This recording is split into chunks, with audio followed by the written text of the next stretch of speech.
Welcome to thebusiness.com. Robert Crampton is from the Times newspaper and is here to help mark the launch of Humber Biz Week. We're at the bondholders' breakfast at the KC Stadium.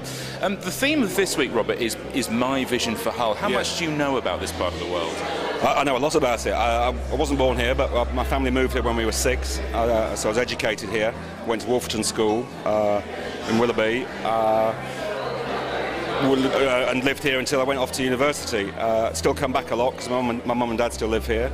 My brother, my wife's from Hull, so the whole. So you have a passion for the area. Yeah, the whole family's here, and as I often say, my kids are the only kids in the country who say they want to go to. When you ask them what they want to do for the weekend, they say, "Oh, they want to go to Hull." Oh.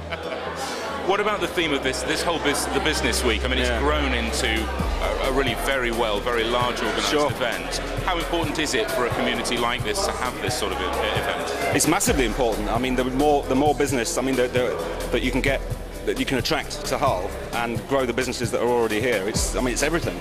I mean, I grew up here in the recession of the early 80s when the fishing was closing down and a lot of other industries were as well. And I remember I was only in my teens, but I remember the blight on the city then. And it's come a long way since then, but it's got a long way to go.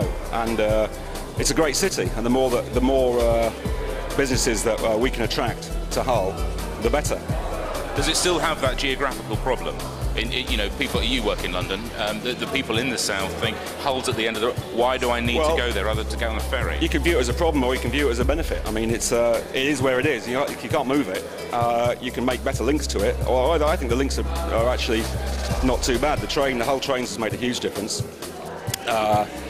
But its location is its advantage as well. I mean, the Humber ports, I was reading some stats on the train coming up, i.e. Hull, Goole, Immingham, Grimsby, biggest port in England. I didn't know that. 5th biggest in Europe. Well, obviously that wouldn't be the case if it weren't where it is.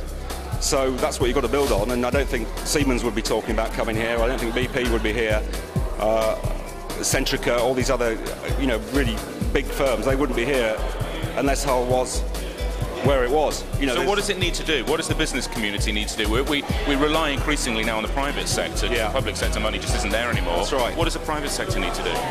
Well, we need to.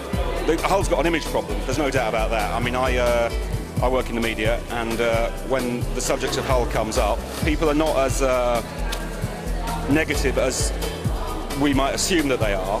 But we have had a problem over the last 10 years or so, I think, since the huge fashion for league tables came in, that Hull tends to be at or near the bottom of an awful lot of those tables, so education and health and poverty and so on and so forth. And there's a really boring reason for that, which is the way that the administrative boundary of the city is drawn. Now, in other words, it doesn't include the rich areas out to the west. So something's got to be done about that. The single biggest thing that could be done to help the image of the city would be that, I think.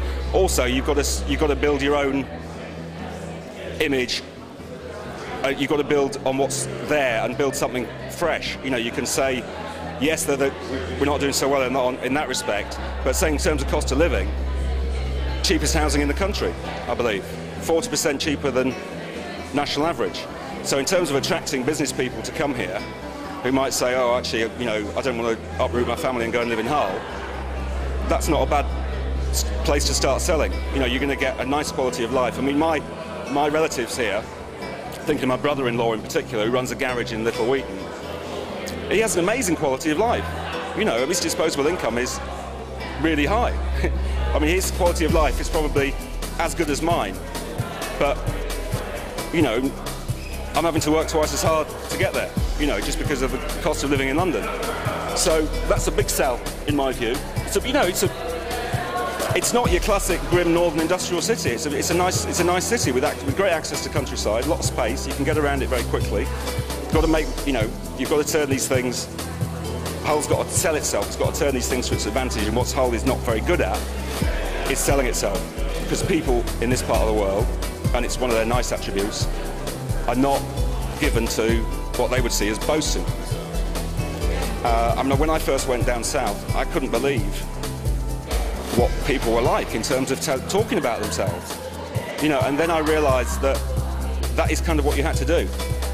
And without betraying itself or becoming boastful, Hull needs to talk itself up a bit in terms of some of these things that I've been been talking about. Well, enjoy Business Week, enjoy the business breakfast. It's good to see you, Robert. You too, thank you very much. Cheers.